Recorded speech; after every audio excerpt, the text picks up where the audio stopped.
Não se esqueça, nós estamos nesse mundo de passagem. A nossa esperança não está nesse mundo, a verdade é que nós estamos esperando pela cidade que está por vir, pelo reino que está por vir, esse reino inabalável, de coisas inabaláveis. Nós estamos nesse mundo momentaneamente. Essa é a nossa convicção, essa é a nossa esperança. E como é importante nós pensarmos sobre isso, refletirmos sobre isso hoje, enquanto fechamos as nossas reflexões no livro de Hebreus. Hoje nós lemos o último capítulo desse livro, o capítulo 13 dessa carta aos Hebreus. E no meio de uma grande lista de faça isso, não faça aquilo, faça isso outro, no meio de conselhos, de instruções muito práticas, e normalmente as cartas são assim, né? Nós tratamos de diversos assuntos, mas tendemos no final a condensar as ideias principais, a dar uma reforçada naquilo que a gente acha mais importante. E o autor aos Hebreus não faz diferente. Nesse último capítulo, ele reprisa uma série de ensinos de forma condensada, lembrando então de algumas coisas que eles deveriam fazer, outras que eles não deveriam fazer. Mas no meio dessa grande lista de instruções mais práticas, ele traz essa afirmação. E como essa afirmação é importante nesse conjunto, na verdade, como ela é importante no encerramento de toda essa reflexão do livro de Hebreus. Verso 14 ele diz: pois não temos nesse mundo uma cidade permanente, aguardamos a cidade por vir. Assim, por meio de Jesus Cristo, ofereçamos um sacrifício constante de louvor a Deus, o fruto dos lábios que proclamam o seu nome. E não se esqueçam de fazer o bem, de repartir o que tem com os necessitados, pois esses são sacrifícios que agradam a Deus. Lembrem-se de uma coisa, não se esqueçam nunca disso. Nós somos meramente passageiros nesse mundo. A nossa cidade permanente não é aqui. Nós não estamos aqui, não viemos a esse mundo para estabelecer o nosso destino final. Nós estamos aqui de passagem. Nós, enquanto cristãos, e entendendo tudo isso que ele colocou aqui, todo esse plano de salvação aqui apresentado, toda a obra de Cristo em nosso favor, e a nova vida que nós temos em Jesus, diante de tudo isso, nós nunca devemos, nunca podemos nos esquecer. Nossa esperança não está nesse mundo. E uma vez entendendo que aqui nós estamos de passagem, nós estaremos então livres, libertos para viver como deveríamos viver no Senhor. É só diante dessa convicção, diante desse entendimento, que nós poderemos de fato viver aqui como o Senhor espera que nós vivamos. O problema é que isso é muito fácil de esquecer. No meio da correria da vida, dos desafios que nós queremos conquistar, das vitórias que nós almejamos, no dia a dia, na segunda, na terça, na quarta-feira, você se envolve com tanta coisa. É muito fácil perdermos de vista o fato de que nada disso aqui é para sempre. E quando você menos espera, você está matando e morrendo para conquistar coisas que amanhã não terão valor nenhum, que não te acompanharão no seu destino eterno. E está deixando de lado aquilo que de fato importa.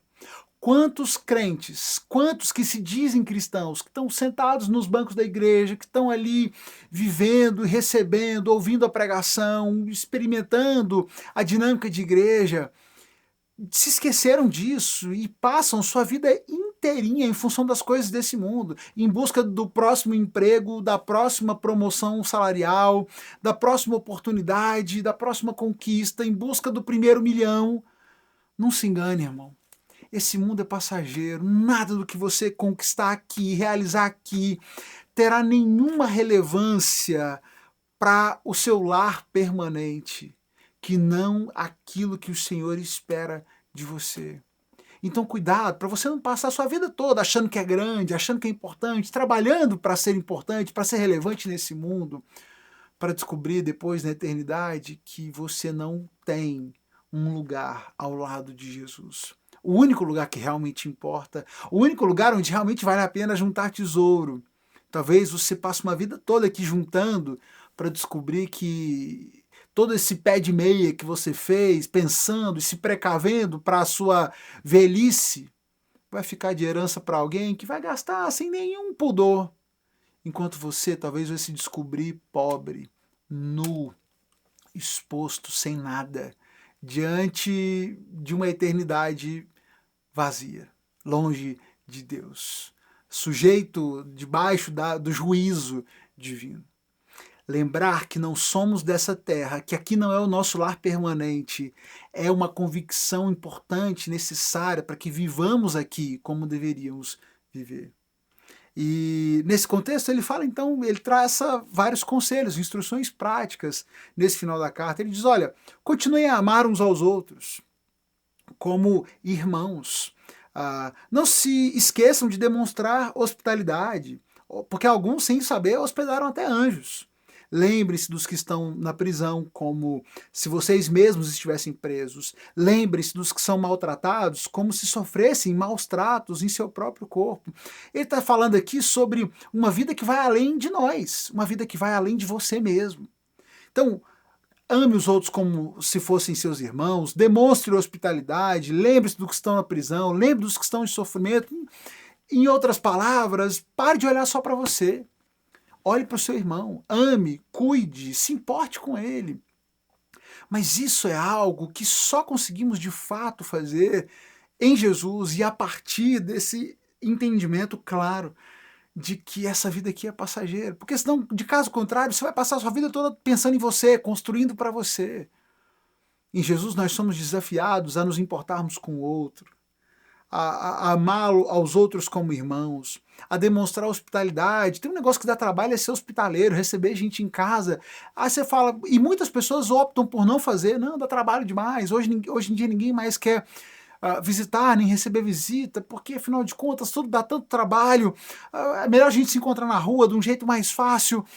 Mas o que ele vai dizer? Ele diz, olha, alguns até sem saber hospedaram anjos.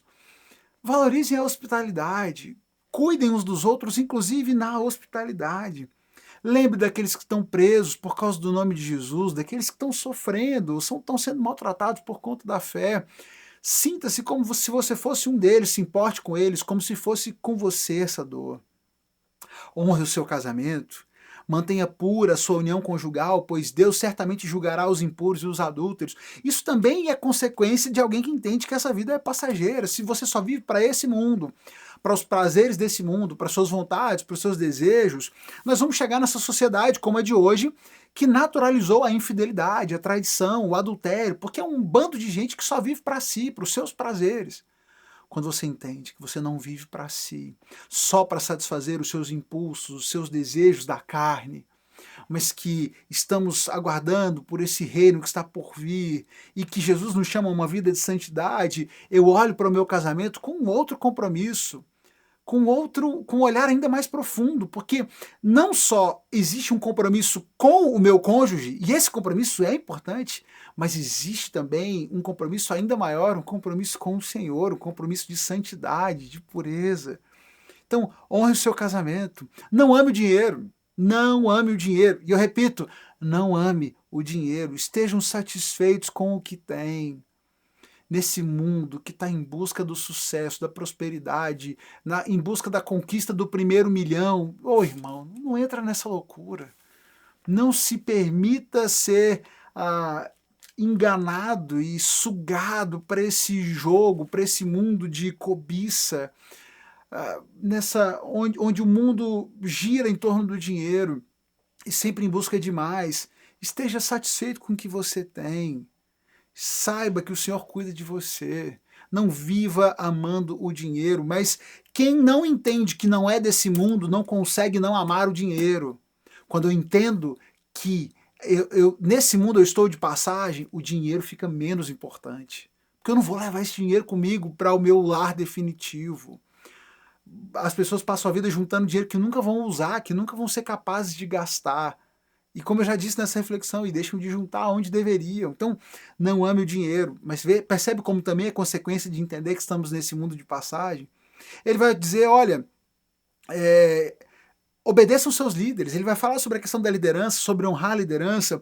Lembre-se dos seus líderes que lhes ensinaram a palavra de Deus. Então valorize o seu líder, aquele que te ensina a palavra de Deus. Pense em todo o bem que resultou da vida deles e siga o seu exemplo de fé.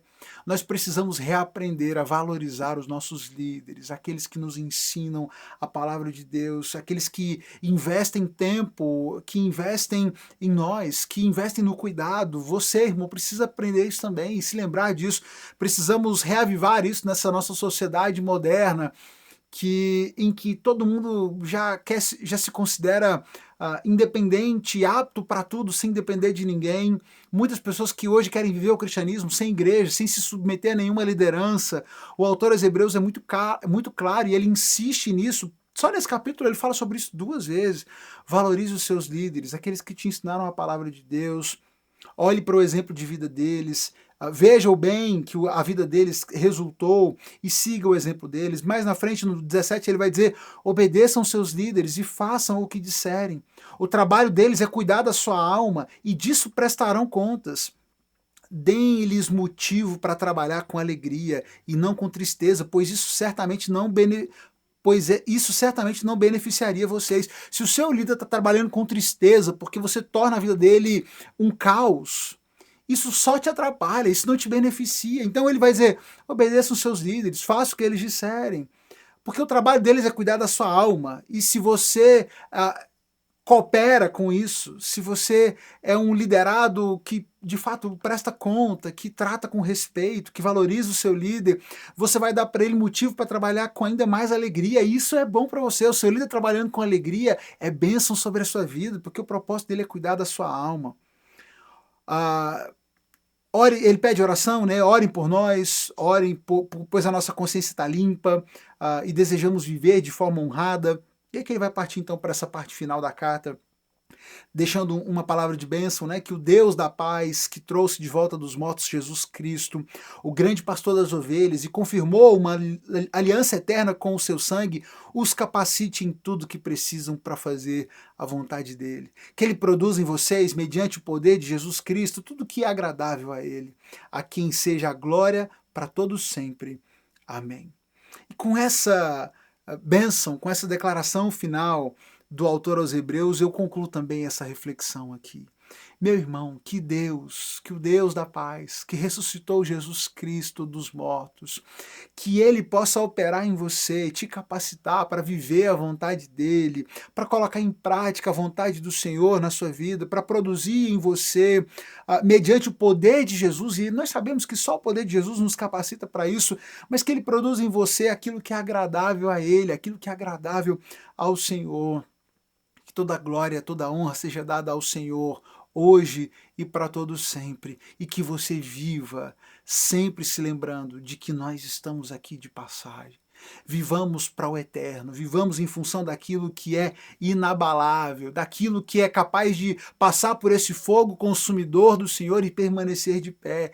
Aquilo que é eterno, aquilo que é inabalável, é isso que importa.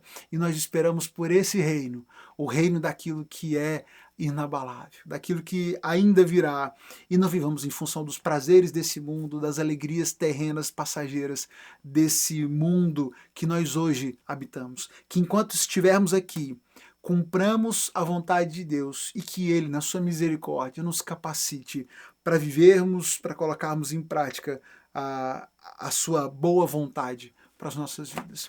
Que Deus abençoe você, sua vida, sua família. Clica na setinha, manda para um amigo, manda para um familiar, alguém que possa ser abençoado por essa reflexão. Hoje nós concluímos a nossa leitura e as nossas reflexões no livro de Hebreus. E amanhã a gente parte para a leitura de Gálatas. Então, capítulo 1 de Gálatas, amanhã eu te encontro aqui para mais uma reflexão. Porque todo dia nós temos uma nova leitura e a cada leitura uma nova reflexão. Deus te abençoe.